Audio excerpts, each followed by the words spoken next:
Hello guys. Part 4. The boy observed in silence the progress of the animals and people across the desert. Now everything was quite different from how it was that day they had set out. Then, there had been confusion and shouting, the cries of children and the whinnying of animals, all mixed with the nervous orders of the guides and the merchants. But, in the desert, there was only the sound of the eternal wind, and of the hoofbeats of the animals. Even the guides spoke very little to one another. "I've crossed these sands many times," said one of the camel drivers one night. "But the desert is so huge, and the horizon so distant, that they make a person feel small, and as if he should remain silent." The boy understood intuitively what he meant, even without ever having set foot in the desert before. Whenever he saw the sea, or a fire, he fell silent, impressed by their elemental force. "I've learned things from the sheep, and I've learned things from Crystal," he thought. "I can learn something from the desert, too. It seems old and wise." The wind never stopped, and the boy remembered the day he had sat at the fort in Tarifo with this same wind blowing in his face. It reminded him of the wool from his sheep who were now seeking food and water in the fields of Andalusia, as they always had. "They're not my sheep anymore," he said to himself, without nostalgia.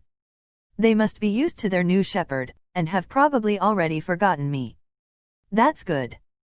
Creatures like the sheep, that are used to traveling, know about moving on." He thought of the merchant's daughter, and was sure that she had probably married. Perhaps to a baker, or to another shepherd who could read and could tell her exciting stories. After all, he probably wasn't the only one. But he was excited at his intuitive understanding of the camel driver's comment. Maybe he was also learning the universal language that deals with the past and the present of all people. Hunches, his mother used to call them. The boy was beginning to understand that intuition is really a sudden immersion of the soul into the universal current of life, where the histories of all people are connected, and we are able to know everything, because it's all written there. "Makshub," the boy said, remembering the crystal merchant. The desert was all sand in some stretches, and rocky in others. When the caravan was blocked by a boulder, it had to go around it. If there was a large rocky area, they had to make a major detour.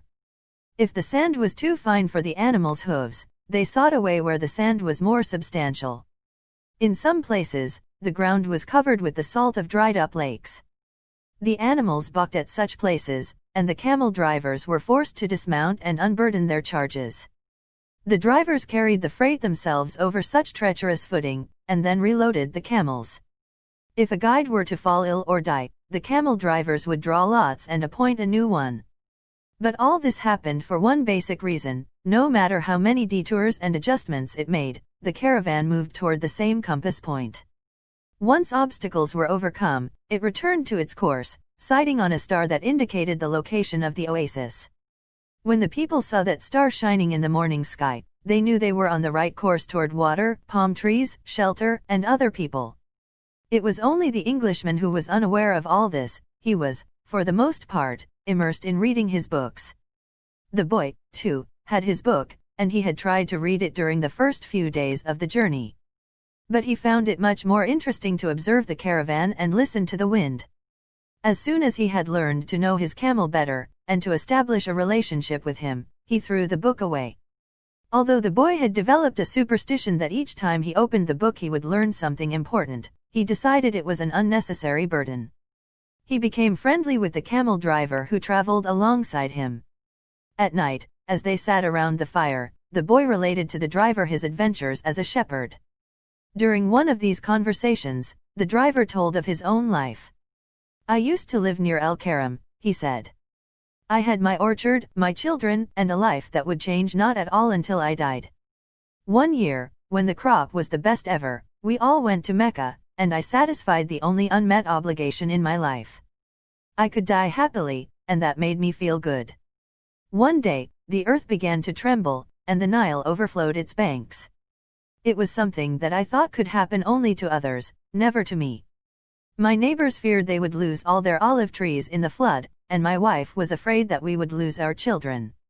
I thought that everything I owned would be destroyed. The land was ruined, and I had to find some other way to earn a living. So now I'm a camel driver.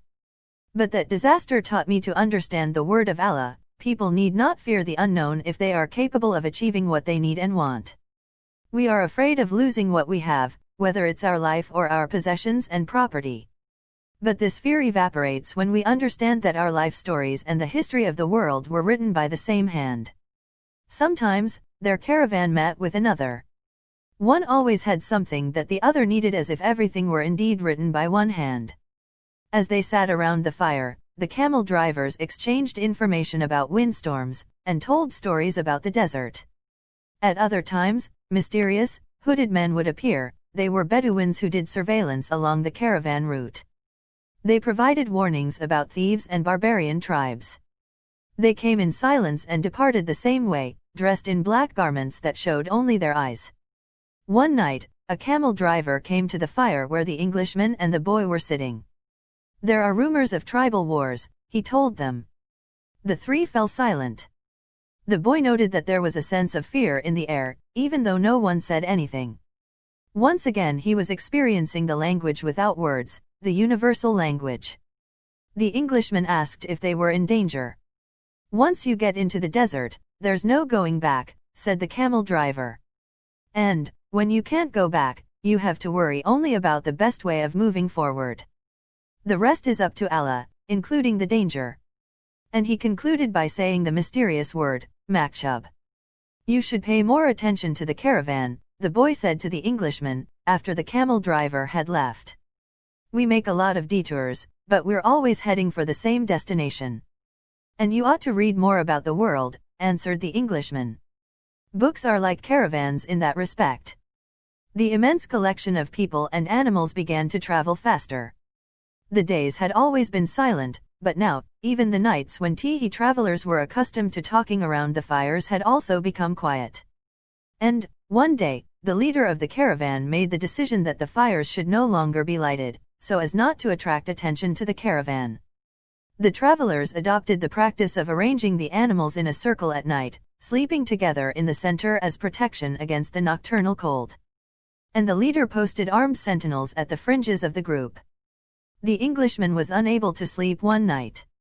He called to the boy, and they took a walk along the dunes surrounding the encampment. There was a full moon, and the boy told the Englishman the story of his life. The Englishman was fascinated with the part about the progress achieved at the crystal shop after the boy began working there. "That's the principle that governs all things," he said. "In alchemy, it's called the soul of the world. When you want something with all your heart, that's when you are closest to the soul of the world. It's always a positive force." He also said that this was not just a human gift, that everything on the face of the earth had a soul, whether mineral, vegetable, or animal, or even just a simple thought. Everything on earth is being continuously transformed, because the earth is alive, and it has a soul. We are part of that soul, so we rarely recognize that it is working for us. But in the crystal shop you probably realized that even the glasses were collaborating in your success.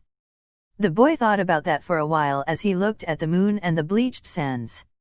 "I have watched the caravan as it crossed the desert," he said.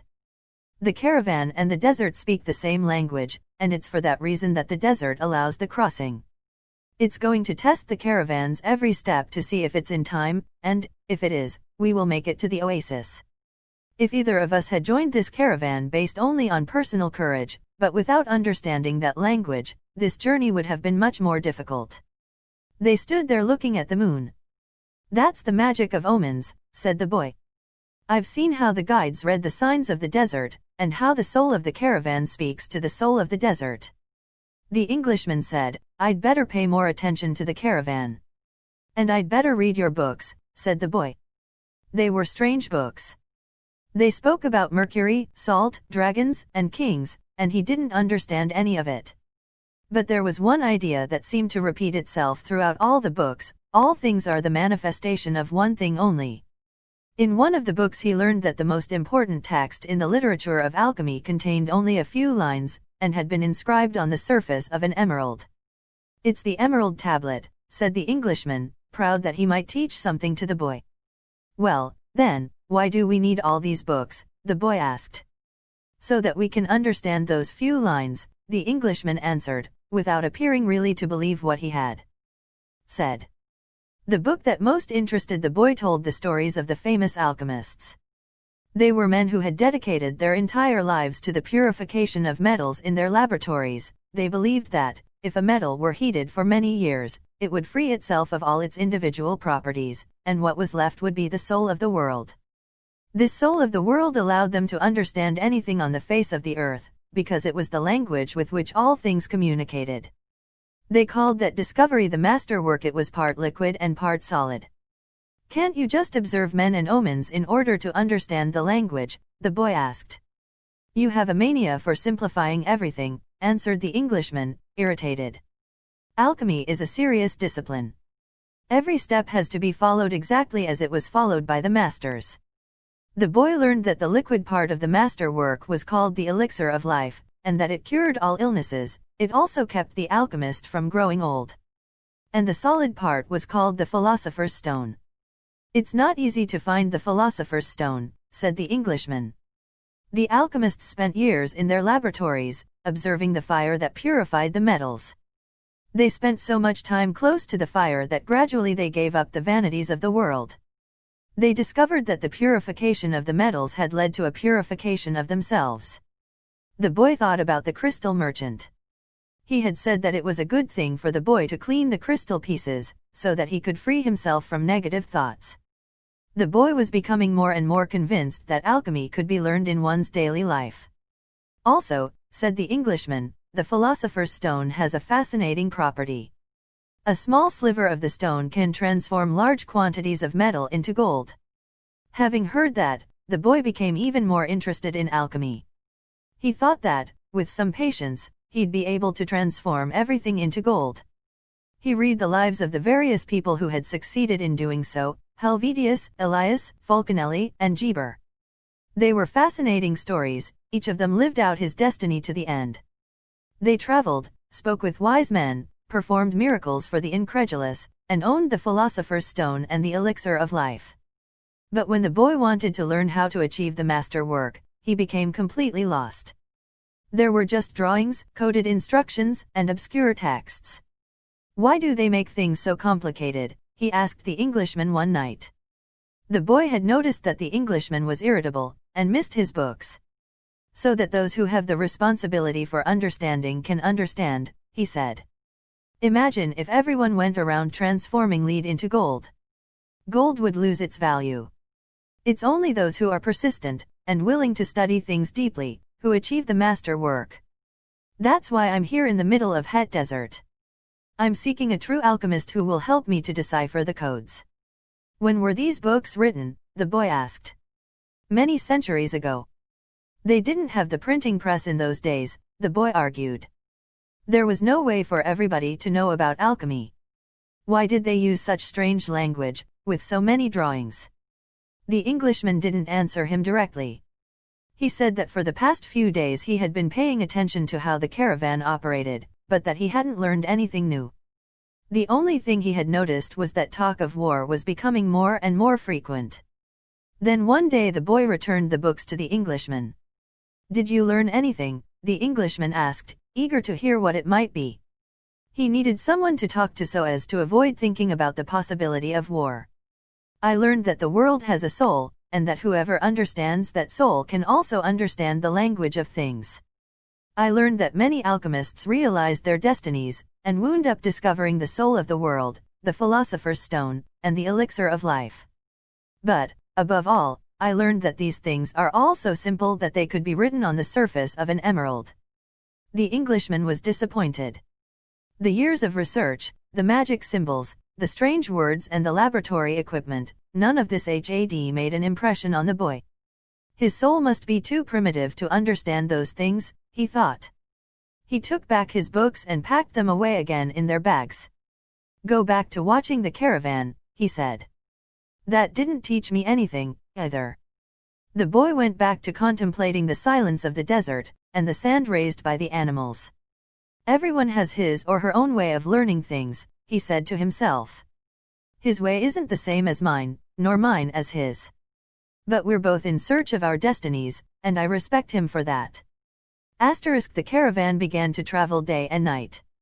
The hooded Bedouins reappeared more and more frequently, and the camel driver who had become a good friend of the boys explained that the war between the tribes had already begun. The caravan would be very lucky to reach the oasis. The animals were exhausted, and the men talked among themselves less and less.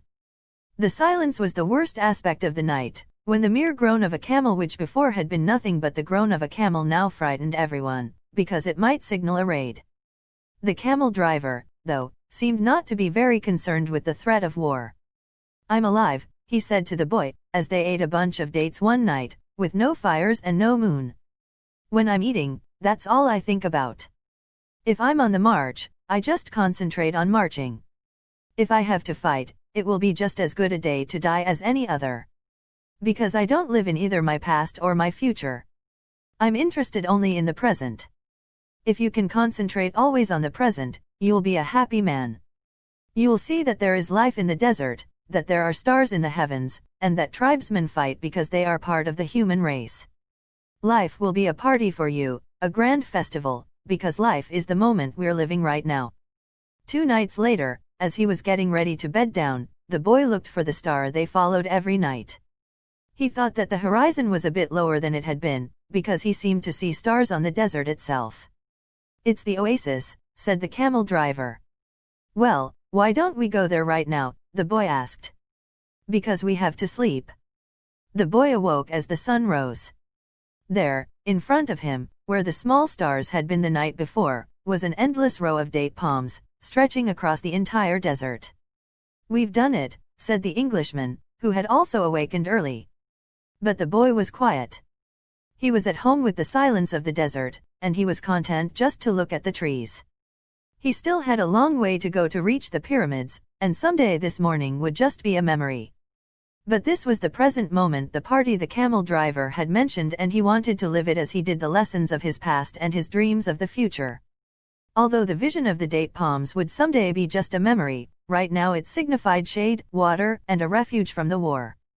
Yesterday, the camel's groan signaled danger, and now a row of date palms could herald a miracle. The world speaks many languages, the boy thought. Okay friends. Thank you for watching. To get next part, please subscribe this channel.